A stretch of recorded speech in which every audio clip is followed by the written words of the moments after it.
You are now watching Gouche Live featuring Paul Rosen, brought to you by the good people at the Hockey News and, of course, Sports Illustrated. And Paramount Sports Management, where I am. And that was a rehearsal we just did a few minutes ago.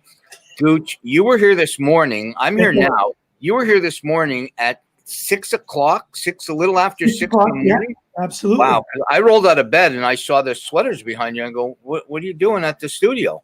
Well, I wanted to do, obviously, we had a great show with our friend Aaron Kuzak and Sam Trapolino. It's called Gouche Live, Aussie style, every Sunday morning at 6:30. Usually I'd be just coming right from the bar, but now that we're in COVID, I drove over early and had a cup of coffee, and it was pretty tough. There was nobody on the road. Yeah, I was wondering if there was raccoons or anything, but no, it's we got a bunch of players getting ready to go onto the ice in a few minutes here at Paramount Sports Management. I was watching a little bit of the hockey, Gouche. I was interested in some of the new changes. The referee doesn't touch the puck. Nope. Interesting to ask Francois. It's the same thing in Montreal. The referee's not touching the puck at all. No face-offs. Everything starts from the zone and out on a whistle. It was quite interesting to watch. Imagine the NHL play like that. Yeah, I'm pretty happy with where things are right now with the NHL and the old Dallas Stars. I got an idea. Why don't we just get rid of the referees and we just do the honor system? Hey, I was offside. I was never, ever a fan of the referees, ever. I made a great joke when I emceed the 2007 Royal Bank Cup in Prince George, British Columbia, and I had to introduce the referees at the Royal Bank Cup, and I said, what does the referees and what's the only difference between the referees and Ray Charles? And I said, Ray Charles knows he's blind. Oh, my God. That's awful. Seriously. No, I was not a big fan of referees. And they weren't a big fan of mine. Me neither. But listen, this morning we had a great talk with this lovely lady, Laura Thompson. Thank you to Aaron Kuzak. Obviously, Aussie style, we have Aaron Kuzak and Sam Trapolino. They're doing a great job getting us organized. Free the flag. Can you believe it? Indigenous people throughout this country and in their country, obviously in Australia, they have their trials and tribulations as we do here in ours. But tell them about that. It was crazy. I can't believe it in 2020 that the Indigenous people cannot fly their own flag. It just baffles me. And hey, there was Robert Wine who was on at 6 o'clock in the morning too. Hey, listen, they can actually fly the flag. The problem is you have to pay it.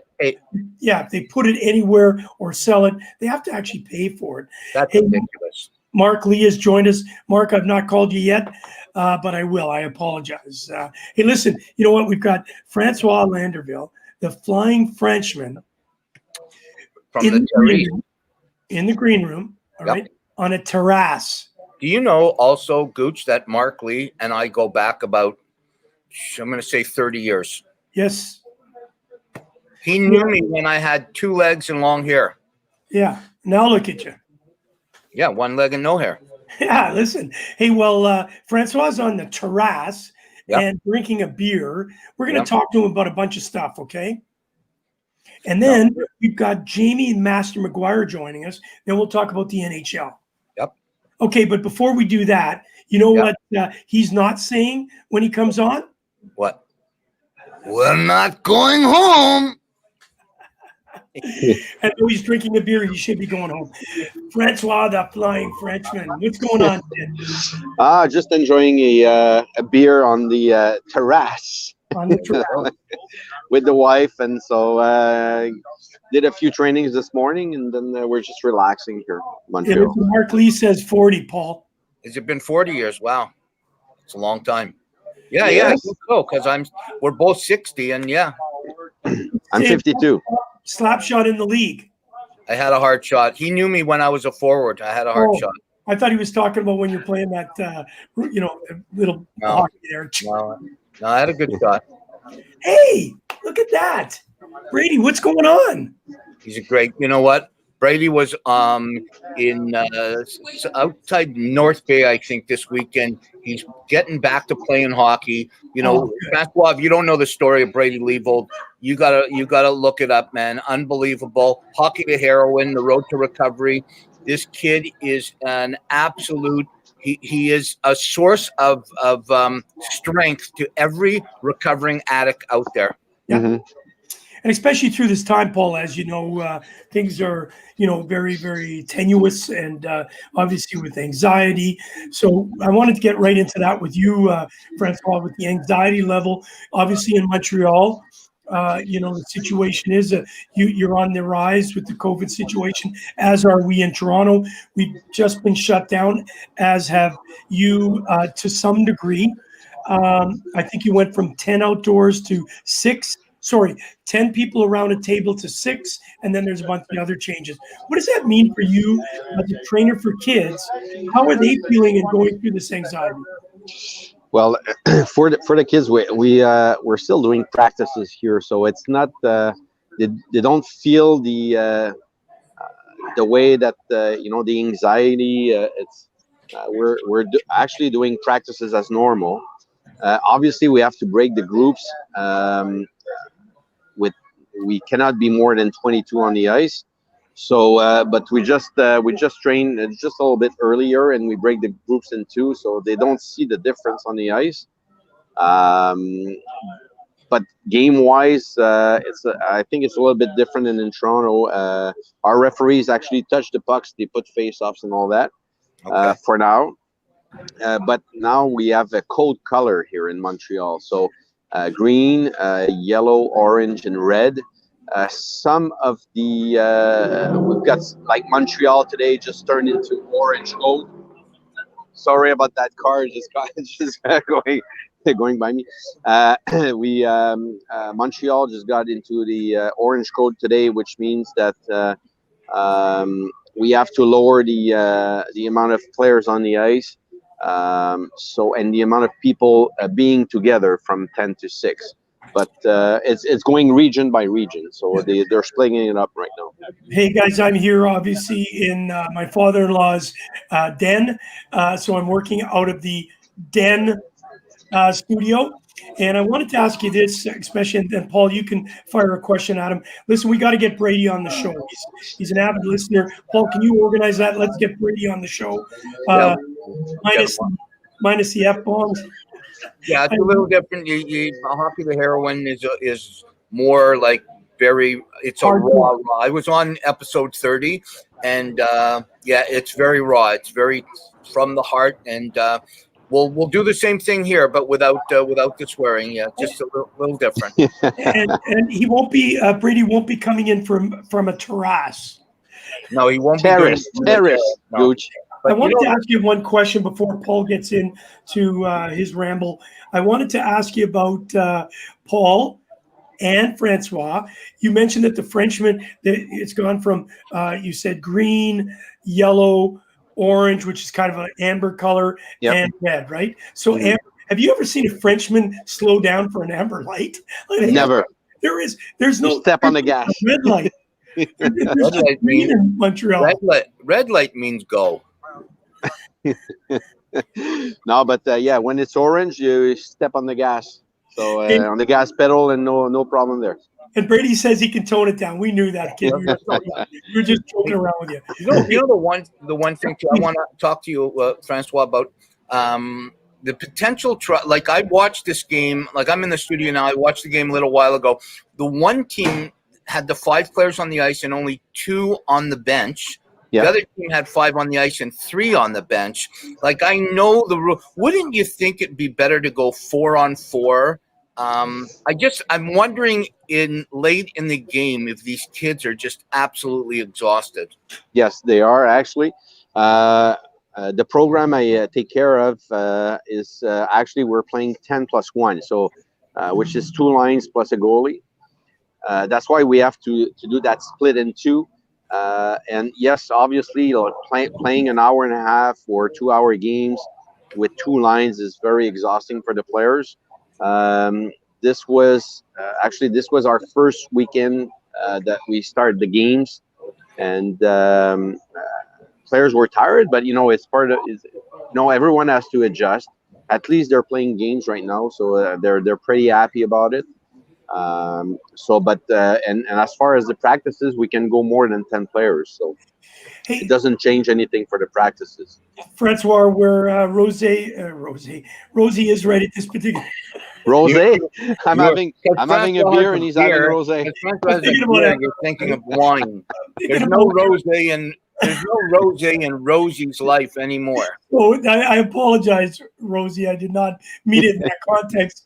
I was saying you just look so beautiful today. Listen, what I was going to say is where Rosie is at Paramount Sports. I'm not going to mention any names and stuff, but I went outside yesterday, and here we are. We see 20 adults around a room, or out in the parking lot. They're all in chairs, and they're drinking a favorite pop, if you know what I mean. Which is, as we know, in Montreal you can drink anywhere, but in Toronto, there's rules and regulations. Nobody's following it, and so these kids, nobody had a mask on. And so it's not Paramount's fault. We went out there, and obviously it's happening everywhere. People just, abandon the rules. They're not wearing face masks. So I'm really concerned about what type of message that's being sent and what kind of anxiety that must bring into their young kids. And I know you're close to the ground. Talk to us a little bit about that. Is Quebec out of control also? Are people trying to follow the rules, and are they thinking about the image that they're sending for their kids? Well, actually, that's a very good question. Obviously, with the schools reopening and kids going back to school, there's going to be more and more COVID cases. That's pretty obvious.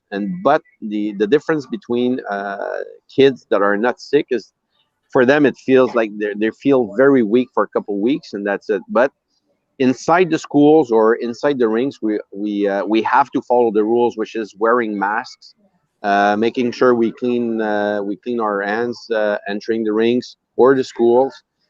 The problem is after when the kids go outside of the schools or the ring, then they take off their mask. It's pretty much automatic right now. So, but they're trying to be careful here. Honestly, we have a lot of there's more people affected by COVID, but there's less people hospitalized by it. So there's less of those cases having to go to the hospital or being in the having to deal with medical care closely. So it's here right now. I think it's under control. Even though there's more people infected, but I think it's pretty much under control here. Hey, Francois, I wanted to ask you, and what Gouche said yesterday, the same thing today when I came in. Parking lot full of parents, right beside each other, no 6 feet, kids running around all over the place. It baffles me. It absolutely baffles me. I know you do a lot of work with kids from all over the world and players from all over the world. Do you see anything changing in the near future? Do you know what's going on? Are you going to be able to travel soon? Because you do a lot of things overseas.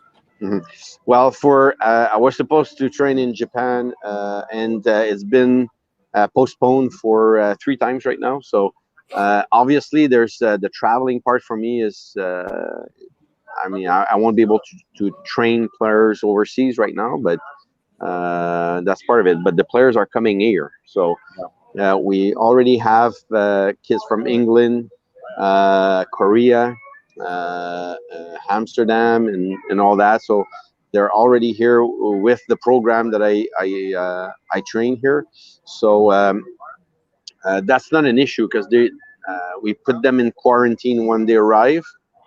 And we make sure that everything is safe for them, and then they're sent to their homestay families. They're actually part of a family here. So if there's anything or a kid that gets COVID in school or anything, at least all the kids are in the same spot, so it's easy to control. But as far as the overseas training, for now, it's I won't be traveling. They're gonna send the players here to me, so it's gonna be actually it's cheaper for them to send the players here than me going there and Yeah, train. absolutely. Gouche, I want to ask one more Absolutely. question. You know what? When you were on in the green room, we were talking before we went on. You said that you're with your wife there. You know, this is. I want to ask this question. I hope it's okay for her to answer, or you to say it from her, because we forget about our partners. We forget about the women who are massively important in our lives, especially when we're playing or training or going all over. If you had the chance to go overseas to work, how would she feel about that? Is she okay with that? Is she worried about your health?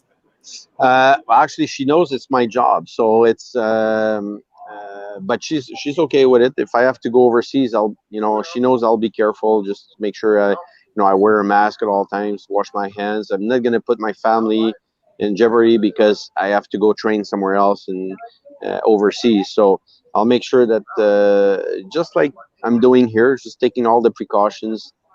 Because obviously I also train in the Montreal area, which is just turned into code orange. But I'm extremely careful. I don't shake hands with anyone.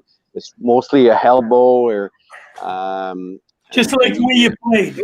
Yeah, just like I do with you. But you, No, it's how you played. That's why they call him the Flying Frenchman, the high elbow. Exactly. I never played like I was a clean player, Gouche. Oh, come on. I seen you play. Listen, okay, maybe once in a while, but 212 days last year, 212 days I traveled, and now 0. Yeah. It has affected me. I got a lot of great friends around the world. I do a lot of things, as you know, and Paul's been with us and you've been with us. Well, how has it affected you? Like, obviously it's affecting your business, but also the psyche. Like you've gained fabulous friends, as you have too, Paul, around the world, and not like Aaron Kuzak. We just love him. He's just been an absolute. Now with Jonathan Cornford in Melbourne, they're actually shut down. They can only go out 1 hour or 2 hours a day, which is crazy. And of course, Sam Trampolino and Marnie Trampolino, and of course, all your friends, Paul. How does it affect you, Francois, in a psychological way? Well, for me, actually, it's been pretty good because I'm able to train via either Messenger or Skype. So it didn't really affect me in any way. So and even my business actually went up. So I'm actually doing more and more trainings online. You have to learn to adjust to any situations, and this is this COVID, when it happened, I thought I was going to stop working. No, it did the reverse, actually. So I got more clients, was able to train more players overseas. And then here, because they're sending the players here, I've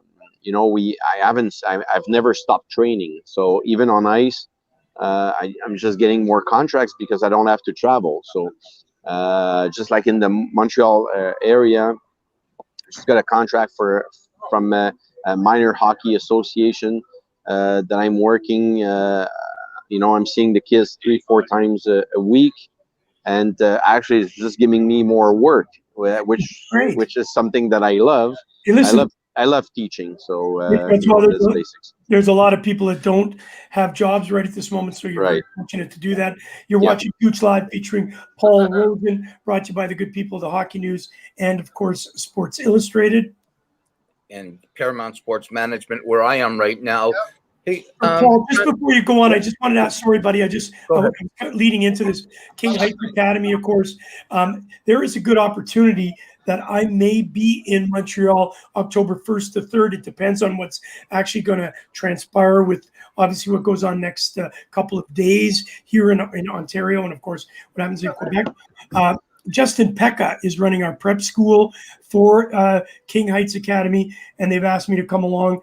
They're looking at having me act as a assistant general manager to their group and help out a little bit with coaching. So I'm considering doing that. If so, I'd love to be able to have you come out, and we obviously social distance. You wear a mask, and with you it's 12 feet, not 6 feet. But I'd love to see you. So I'm just letting you in on that, Paul.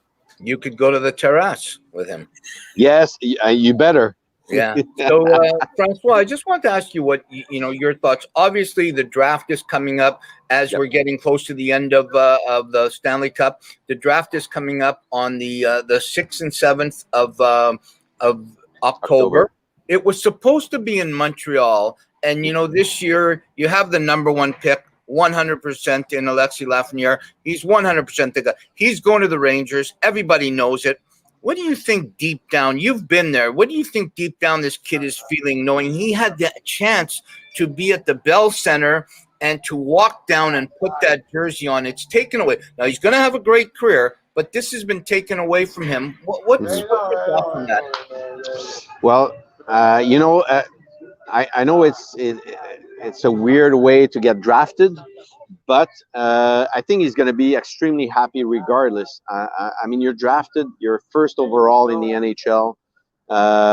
Everyone's saying it's going to be the Rangers. Hopefully it is, because we still don't know until it's done.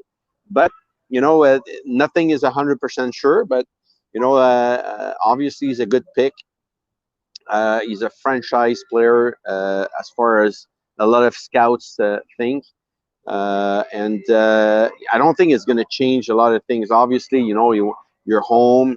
It would have been in Montreal, but I don't think it's going to affect them in any way, because once you're drafted in the NHL, it's you're going to be happy just to get it, to be the first 3 picks overall are going to be extremely happy. I don't think it's going to make a huge difference. Yeah. The way that they think if they're not drafted in Montreal at the Bell Center, or I don't think it's going to affect them. But what is weird this year, comparing to the other season, is I'm just restarting training now for the AHL players and the NHL players that are got eliminated from the playoffs. So, which is kind of weird. And a few players that I train are going to be part of the October 9th free agency pick. So it's kind of weird this year, the way that everything is going. But I don't think it's going to affect them in any way. Regardless, they're going to get drafted, and I think it's going to be a great day for them anyways. Hey, listen, Tommy Grossman, if I get a chance, I will come and we'll all go to Taras together. Love Tommy Grossman. Hey, listen, we're just waiting to see where Jamie Master McGuire is, and I'll bring Paul back up. But before I do that, we'll lead into the NHL now. Obviously, you've been working with a lot of NHL players. Do you work with any goaltenders at all? Yes. Marc-Andre Fleury was one of my clients back then. So, but yeah, I do work with goalies. I train goalies. Obviously, I'm not the technique part of it, because I've got a goalie coach that does that for me. But I work on their skating techniques, and I work a lot with them in the gym also. So my question is that I know that you couldn't beat Paul on his glove hand. He's got a hell of a glove hand, and I've seen your shot. Seriously, you couldn't break balsa wood. But could you talk a little bit about? Could you? Well, you always say that about me. My question is that you're watching this. Obviously, Dallas versus Tampa Bay. Right. I am known as the kiss of death. Any team that I pick is eliminated quickly, and we won't go through the array of numbers. But it's been. Francois, it's been ugly. And I did truly deep down, after the Dallas got through and then Tampa, everybody picked Tampa except for Paul. And I was picking Dallas also, but I knew if I picked Dallas, that was a kiss of death. So I took Tampa in 7. And they come out, and Paul and I have talked about this, and the question comes back to you on the mental part of the game, whether you're a goalie or a player. Dallas went through, they had 4 days rest. Khudobin was, as we know, lights out in the series before. They get 4 days off, and he actually got time to think about what he has just done. He pulled the Tim Thomas of a few years ago. And I thought that could have played on his psyche. Paul was kind of not you. I don't think you were agreeing with me so heartily. And man, he was absolutely outstanding last night. Yep. How do you explain that? How does it? And you too, Paul. You go at it after Francois. How do you explain him being that? It was 21-1 in shots in the third period. 23-2 in the third period. Love to hear your answers, guys. Francois, Well, I see it in this Stanley Cup Finals is I think Dallas is going to get through Tampa, and the reason why I'm saying that is if you look at the last series, Tampa Bay against Islanders, imagine Tavares playing now for Toronto being part of the Isles lineup. I think it would have been probably the Islanders would have won that series because it was so close. Games in overtime and very tight games. Remember Stamkos was not playing for Tampa. Exactly, and from years to years, if you look back in every playoffs, Stamkos is always injured, so he's not a factor for Tampa Bay in the playoffs. You're right. So I think the series Tampa Bay has a little bit more injured players. I think they're more tired. They're a good team. I mean, they're a fast team, but they're still a small team comparing to Dallas that are playing an extremely smart game right now. Defensively, they're extremely smart. Goaltending did the job the first game. So that's why I would say that Dallas, it might be a long series, but I think Dallas is going to get through Tampa Bay. Yeah, I call Dallas in 7. I think Khudobin, he's in a groove right now. He's in a state of mind that it's going to be very difficult to beat. I could not believe the third period. 23 shots on him and only 2 on Vasilevsky. That's where you know that the team, when they go in that room, they know that no matter what happens, he's 35 years old. He's going to back up his whole career. He may be a backup again next year. But the players know, the Corey Perrys, the Jamie Benns, they know that this kid has got their back. Right. And if you look at, it's an emotional playoff for Dallas, because look at Radulov and the coach when they eliminated that team to make it to the finals. I mean, he just jumped. Radulov just jumped in his coach's arms, and I think that's a big part of the playoffs this year with Dallas is they seem to be united. They seem to want it also. So not that Tampa Bay doesn't want it, but I think they're more tired than Dallas right now. hey, listen, Paul, this is directed at you a little bit too, and of course, Francois jumped in. Hello? I'm on the terrace. Hey, Paul, can you tell this guy that it's time for him to... We're not going home. No, but you need to tell him to go home. Hey, listen, Khudobin's 34 years old. Everybody's saying he's going to get the big ticket. He's from Kazakhstan, as you can hear from the accent. He's going to get the big ticket. He's already making $2.25 million as a backup goaltender. It's pretty big money, right? So I know he is going to probably get an offer from somewhere, but you got to remember he's going to be 35 next year. I'm not sure that it's going to be this big payoff that we're all thinking that's going to happen. Tell me about the psyche of him right at this particular moment then, Paul, that he's right now got game one under his belt. He's played absolutely fantastic. How do you get into this guy's mind? I don't think you can, to be honest with you. I think the fact that he's been a backup for so long, the fact that I think that team, they have the ultimate players coach in Rick Bowness. I don't know if you know Rick at all, Francois, but the guy's been around forever. He's been behind a bench for, I think they said 38 years as an assistant or a head coach, mainly an assistant. The players love him. I think you've got a guy like Corey Perry who won a Stanley Cup in 2007 with Anaheim. Now it's 2020. He's got a chance. This is a team of destiny. I thought in the first round they would have been done.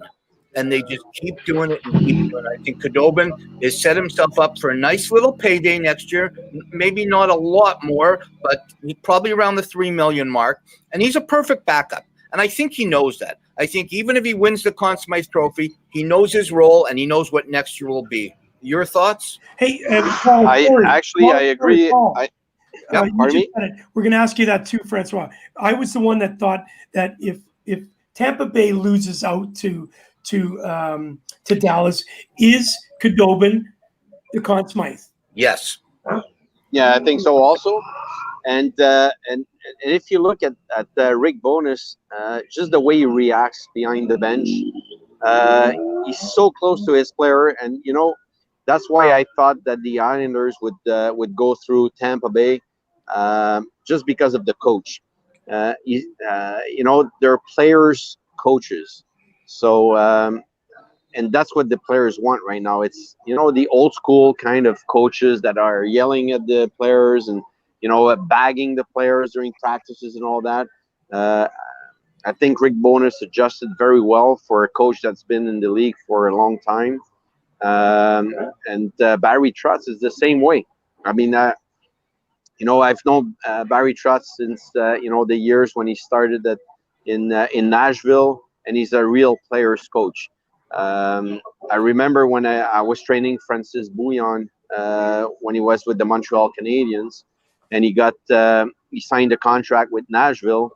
The person that picked him up at the airport was actually the coach, and he brought him to dinner, and uh, and I think that's the new generation of coaches, and Rick Bowness adjusted very, very well to it, and the players are playing for Bowness right now. So it's too bad for Montgomery that with what happened and the rehab and all that, but I think Rick Bowness just fell in a good place. And the players really love to play for that guy. So that's the reason why I think Dallas is going to go through Tampa Bay. Listen, I had a good talk this morning actually to Caden Primo, obviously very well known to you in Montreal.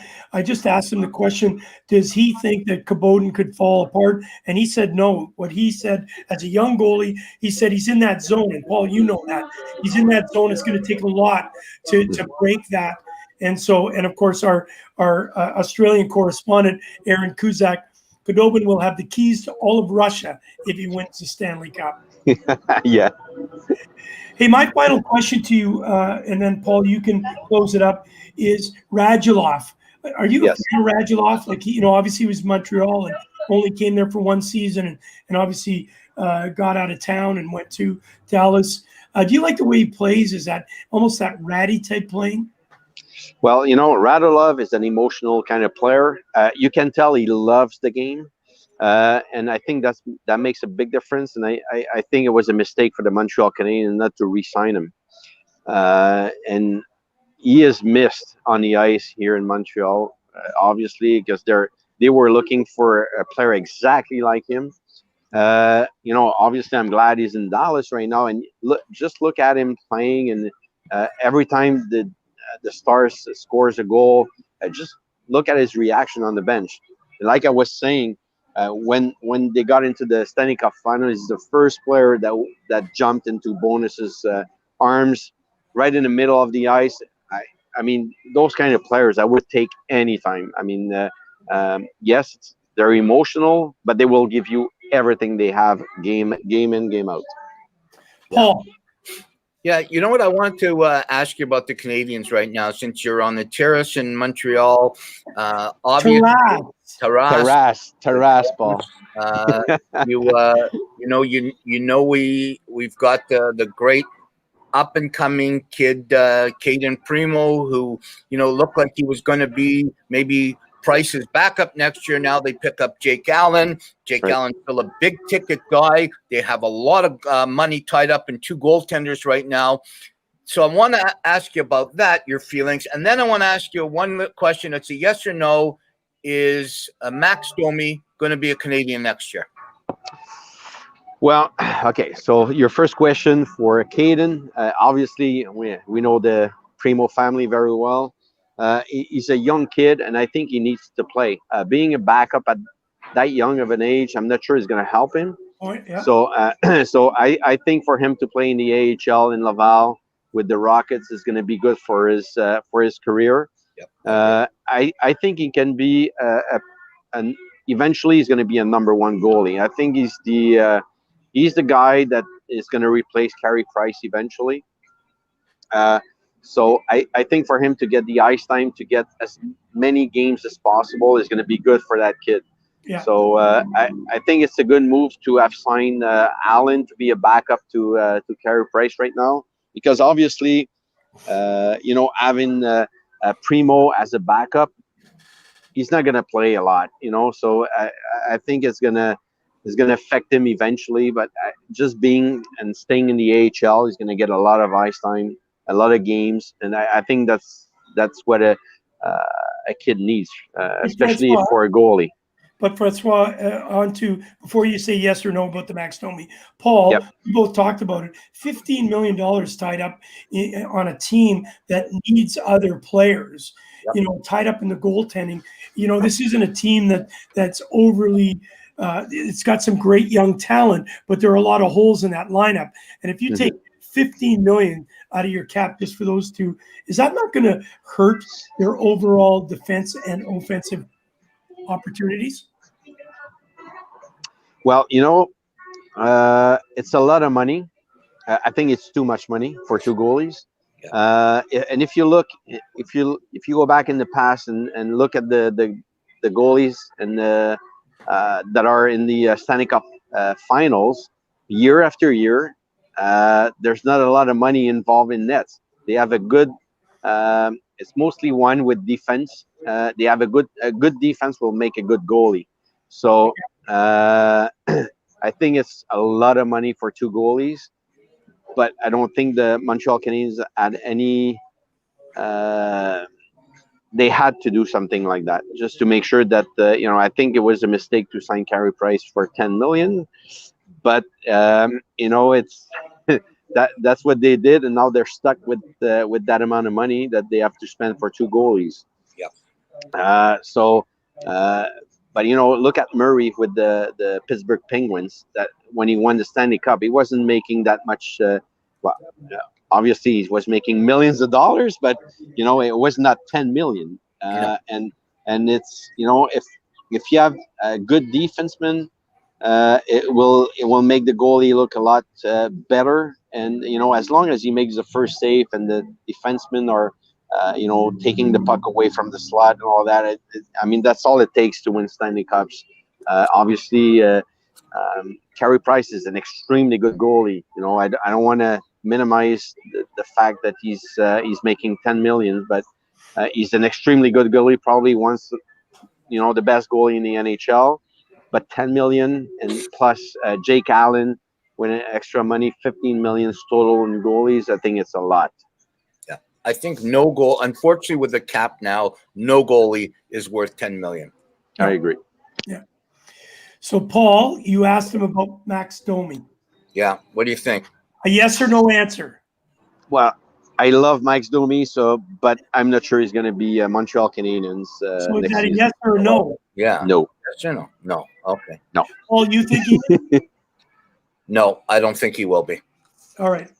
Paul, before you do your little last statement, your brother came on and said, however, the goalie has to stop the first shot. We understand that. Do you not think that's helping Khudobin also? The defense is picking that puck up after the first shot, and they're getting out of that zone really quickly.